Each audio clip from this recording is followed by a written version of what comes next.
What if I told you that a patch of fog may have changed the outcome of World War II? In 1940, Nazi Germany had crushed most of Europe.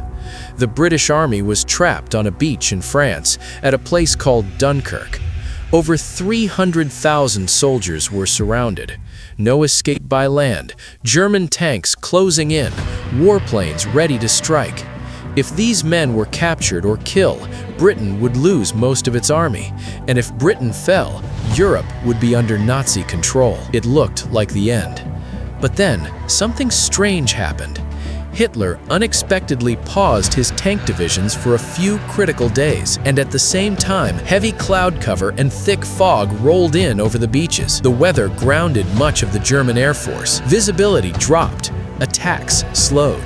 That delay gave Britain just enough time to launch a desperate rescue mission called Operation Dynamo. Not warships alone, but fishing boats, ferries, pleasure yachts, civilian vessels crossed the English Channel. Against all odds, over 300,000 soldiers were evacuated. It was called the Miracle of Dunkirk. Now think about that. A bit more sunlight, clearer skies, no fog. German aircraft strike freely. The evacuation collapses. Britain may be forced to surrender, and history changes. Sometimes history isn't decided only by generals or weapons. Sometimes it's decided by the weather. A fog bank, something most of us complain about on a random morning, once helped save a nation.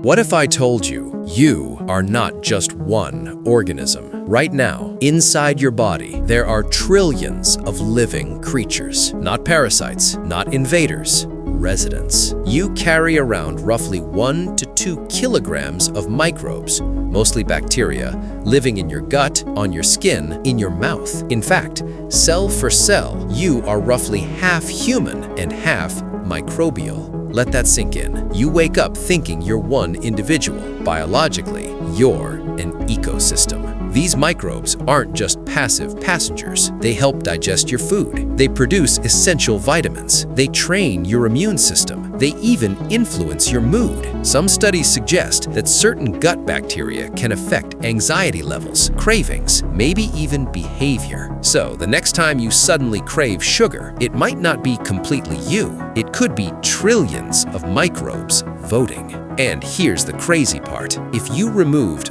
all of them, your digestion would fail, your immune system would collapse, and survival would become nearly impossible. We grow up thinking we are single, independent beings, but the truth is stranger. You are a walking planet, a host to entire civilizations you'll never see, and they are helping keep you alive every second. You are not alone, not even inside your own body.